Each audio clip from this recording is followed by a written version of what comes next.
with your face on it.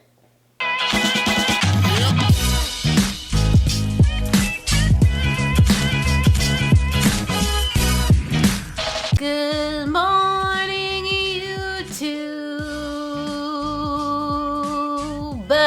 What's up, everybody? I hope you're safe and healthy and happy and doing okay. We finally made it to the end of 2021. In fact, when I'm filming this, it is the last day of 2021, New Year's Eve. When you're watching this, it's the second day of 2022. But that means, of course, that every YouTuber is rounding up their favorites of the year, and us YouTubers are telling you which shoes we liked best in 2021. This channel is no different, so that's exactly what we're going to be doing today. I'm going to give you the best of my favorites of a bunch of different categories of running shoes, which is a little bit different than what I did last year. Last year I just gave you, I think it was 10 or 5 of my favorite running shoes of various different categories, just mashed up into one. This year we're going to kind of break them down into groups. Different categories of running shoes. I think we have best daily trainers, we have best tempo day, we have best carbon plated shoes, best stability shoe, and best easy day shoes. In some categories, I only have one pick, and others I have a couple different ones, because I came to the conclusion today that I don't really know that I have a favorite shoe of 2021. I have a lot that I like, but I'm not sure I have a favorite. But anyway, before we get started today, I do want to let you know that the majority of these shoes were sent to me by either the brand themselves or Running Warehouse. However, nobody is telling me what to say. No one is going to see this before you, and all of my opinions, as always, are my own. The first category we're going to talk about today is my favorite daily trainers of 2021. So first to start, I do have an honorable mention, and that is the ASICS NOVABLAST 2. The reason why this shoe doesn't quite make the list for me is because while they did fix the stability issues somewhat that were in the first version, this still is a little bit unstable to me, and I do feel like, well, Ruby's leaving. Anyways, as I was saying, this still is a little bit unstable for me, and I feel like it lost some of the bouncy magic that it had in the first version. So a great trainer still. I know a lot of people like it, but it's an honorable mention this year. Now, my top 3 favorite daily trainers for 2021 in no particular order are the HOKA Mach 4, the HOKA CLIFTON 8, and the SKECHERS MAXROAD 5. Since I have the MAXROAD 5 in my hand, I'll talk about this first. The reason why I like it is because it's very lightweight, it has plenty of cushion under your foot, and it does have a little bit of pep and energy return. Not to mention, it does have an H plate in that forefoot that helps to just give you a nice springy toe off, and just a little bit more of a peppy ride than some of the other daily trainers on the market. This is one of my favorite shoes from Skechers with the Hyperburst foam, and I also have to say that while it's one of my favorite shoes of 2021, it is definitely one of the most surprising. I did not think I was gonna like it as much as I do. Next up, for the HOKA CLIFTON 8, it's just, you know, a tried and trusted Clifton. I've been wearing Cliftons for the better part of a decade. I think actually maybe a decade at this point.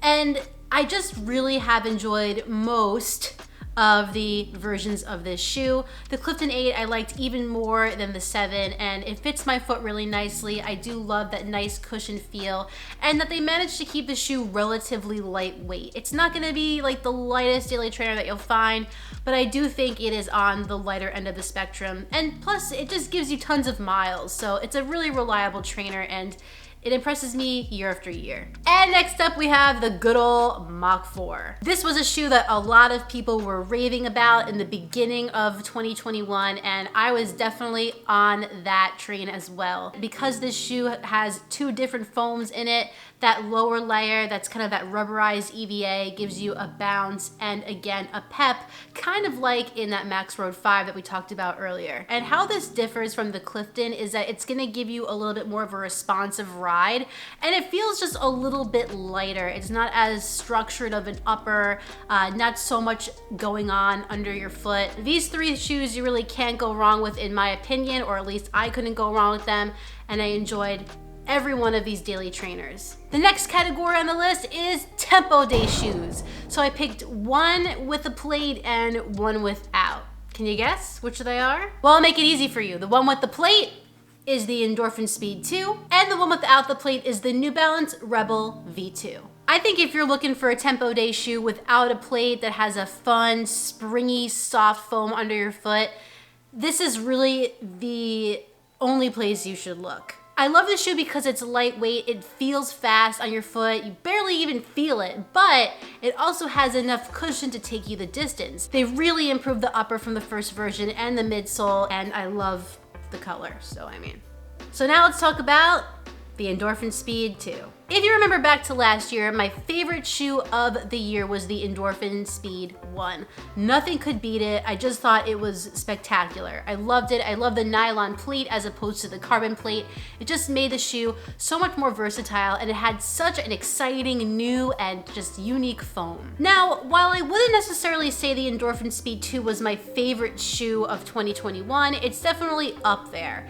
I do think that I like some things better about the 1 than I do about the 2, but a lot of the qualities from that first version were transferred into this shoe, like that speed roll technology, the nylon plate, and that Power Run PB foam. I mean, I really haven't seen too many other plated shoes in this category stand up to the Endorphin Speed 2. Except for maybe like the Nike Zoom Fly, the new version, but I got that a little bit late, so I didn't really count it in this video.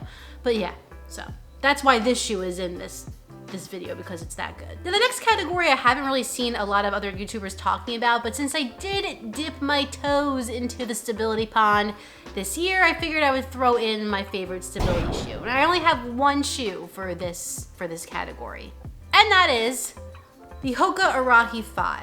I tried a lot of different stability shoes in 2021. I tried the Kayano Light from ASICS, that didn't work out. I tried the regular Kayano, that didn't work out.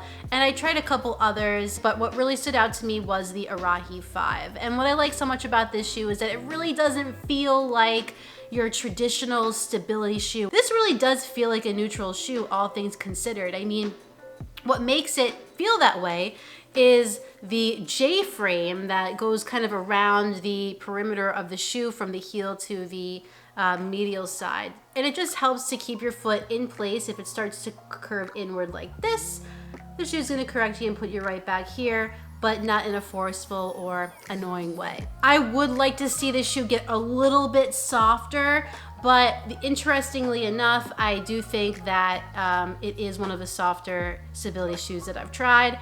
I really enjoyed it. I think if you're looking for something with lightweight stability, or you just really don't like those beefed up stability shoes just controlling the crap out of your foot, then the ARAHI 5 is one to give a shot. Now, onto the easy day shoes. I have one shoe and one honorable mention. So we'll talk about the honorable mention first, which is the Nike ZOOMX Invincible. I love this shoe. It probably would have been my #1 pick for the easy day category, and I kind of considered putting this in the daily trainer category as well, but I ended up putting it in the easy day. I loved this shoe. It just did not really love me back. For somebody who overpronates, it's really hard to get away with wearing this shoe, or at least it was for me.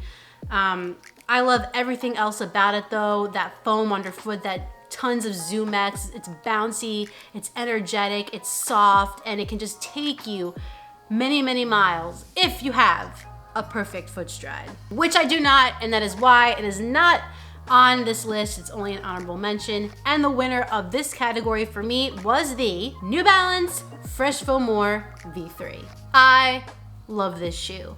I think this shoe is a little bit HOKA-esque, but I would argue that this shoe kind of does HOKA a little better than HOKA does sometimes. Especially when it comes to that rocker technology. I feel it so much more in this shoe than I have in other HOKAs recently, or really any easy day shoe that would be in this category. I mean, it feels like a living room on your foot, like a recliner chair. And it's really not that heavy feeling either, but this is my go-to shoe if I wanna do an easy run, if I just wanna not care about my pace, take it for miles and miles on end. Whatever it is, this shoe can absolutely handle it. It is a tank, a pillowy tank. That leads us to our last category here, and that is carbon-plated shoes. I have two carbon-plated shoes on my list. One of them is a straight racer. The other one could be interpreted as many different things. So the fast racer we're gonna talk about is the ASICS METASPEED Sky. And the wild card pick is the HOKA BONDI X. But we'll start with the METASPEED Sky. I am not a person who wears carbon plated shoes a ton. I wear them for tempo workouts, I wear them at races, but that's really where it ends for me. I'm not always like reaching or dying to grab a carbon plated shoe when I go out for a run. The METASPEED Sky kind of changed that for me. I really enjoy wearing this shoe a lot. I think it's very comfortable. I think it feels a lot more natural than some of the other carbon shoes on the market. And I do also think it is a tiny bit more stable, which is always a big deal for me. We just click together. I think the foam is exciting underfoot. It's a good mix between soft and propulsive and aggressive with that carbon plate. It's exactly what you need a long distance carbon plated shoe to be, because remember, you're supposed to be running marathons in these shoes. Would I? I don't know, but I probably would try in this shoe if I was gonna pick one. Which leads me to the shoe that I did run a marathon in, and that's the HOKA BONDI X. So yes, this shoe also has a carbon plate.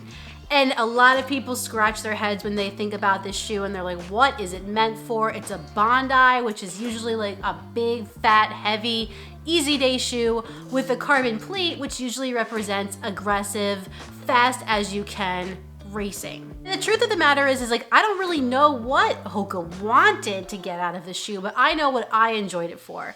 And I enjoyed it for wearing a carbon plated shoe in a marathon that wasn't going to tear up my feet and legs by the end of it.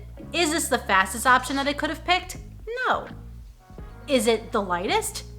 Hell no.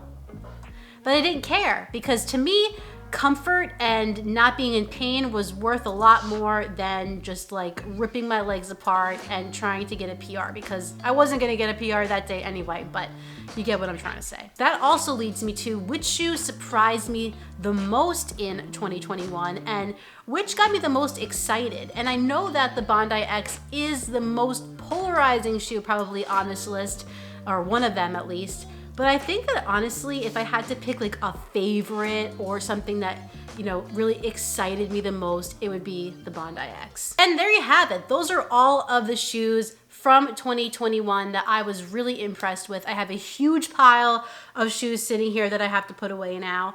But I hope that you enjoyed this video, and I'd love to know in the comments below what your favorite shoes were from 2021. Oh, and I'll also link all of these shoes down below in the description if you want to pick up your own pair of any of these shoes. If they're on runningwarehouse.com, I will definitely link them, so you can just click the link and pick up your own pair. Keep in mind, yes, this will be an affiliate link with Running Warehouse. However, that doesn't mean much for you. It just helps out my channel so I can keep making these videos and hopefully helping you to pick your favorite running shoe. And with that, that concludes 2021 and also this video of my favorite shoes of the year. If you enjoyed this video, please like it down below and subscribe. And when you're done with all that, hit the notifications bell so you can find out every time I upload a new video. I have some more videos for you next week, but in the meantime, get out there, get on the grind, and don't forget to run like Heller. See you next year. Oh, that was so lame.